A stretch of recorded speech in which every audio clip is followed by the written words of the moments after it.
शेतकरी मित्रांनो, milking machine आजचा हा टॉपिक आहे। खरं तर मिल्किंग मशीनचा वापर अत्यंत गरजेचा आहे का नाही हा प्रश्न आहे। आता बघितलं तर 70 ते 75% गोठ्यांवरती मिल्किंग मशीन हे वापरलं जातं, परंतु राहिलेल्या 30% लोकांसाठी या प्रश्नाचं उत्तर आहे। शेतकरी मित्रांनो, आपला गोठा जर मोठा असेल आणि गोठ्यावरती जर 5 पेक्षा जास्त जनावर असतील तर आपल्याला मिल्किंग मशीन वापरणं गरजेचंच आहे। बिना मिल्किंग मशीनचं आपण इतक्या जनावरांचं दूध काढू शकत नाही।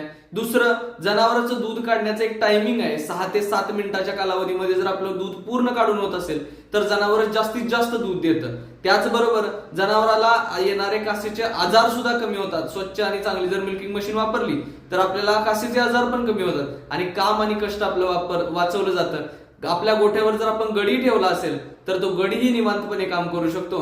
त्यामुळे आपला जो पशुपालनात होणारं नुकसान आहे ते टाळलं जातं आणि वेळेची बचत होते। यासाठी मिल्किंग मशीनचा वापर केला जातो। आता मिल्किंग मशीनचे तोटे कधी होतात हे आपण पुढील व्हिडिओच्या माध्यमातून बघणार आहोत। शेतकरी मित्रांनो, असंच नवीन माहिती घेण्यासाठी आपल्या चॅनलला सबस्क्राईब करा, लाईक करा, शेअर करा आणि पुढचा व्हिडिओ आवर्जून बघा। धन्यवाद।